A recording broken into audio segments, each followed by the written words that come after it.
സ്ത്രീകളുടെ ശബരിമല എന്നറിയപ്പെടുന്ന ആറ്റുകാൽ ഭഗവതി ക്ഷേത്രത്തിലെ പൊങ്കാല മഹോത്സവം March 13-ന്.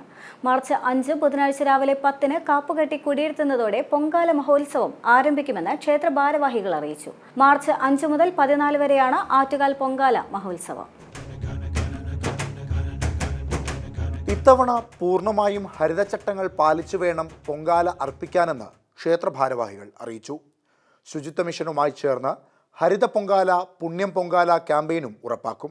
Thiruvananthapuram corporation, KSE, water authority, PWD, irrigation, health department, public pollution control board, legal metrology, civil supplies വകുപ്പ്, ശുചിത്വ mission, food and safety, railway, KSRTC, ഗുരുതരവാദന വകുപ്പ് എന്നിവരുടെ നിശ്ചയമായ സഹകരണം സാമൂഹ്യ പ്രവർത്തകർ, NCC, സ്കൗട്ട്സ്, NSS, SNDP, വിവിധ ക്ലബ്ബുകൾ, റെസിഡൻഷ്യൽ അസോസിയേഷനുകൾ.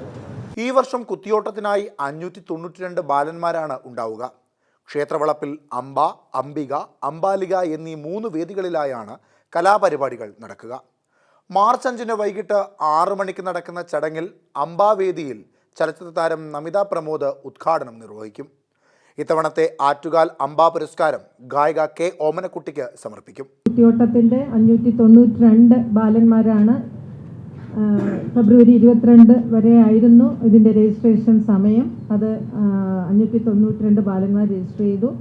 23-ാം തീയതി അവരുടെ രക്ഷിതാക്കളുടെ മീറ്റിംഗ് വെച്ച് കുട്ടികൾക്ക് എന്തൊക്കെയാണ് നമ്മൾ ചെയ്യുന്നത്, 7 ദിവസം ഈ കുട്ടികൾ നമ്മുടെ ക്ഷേത്രത്തിലുണ്ടാവും, അപ്പോൾ എന്തൊക്കെയാണ് ചെയ്യുന്നത് എന്നുള്ളത് കൃത്യമായിട്ടും മാതാപിതാക്കളെ പറഞ്ഞു മനസ്സിലാക്കിയിട്ടുണ്ട്. 5-ാം തീയതി വൈകുന്നേരം നടക്കുന്ന സാംസ്കാരിക പരിപാടിയിൽ ഉദ്ഘാടന ചടങ്ങിൽ പ്രശസ്ത ചലച്ചിത്ര നടി നമിത പ്രമോദാണ് ഉദ്ഘാടനം ചെയ്യുന്നത്.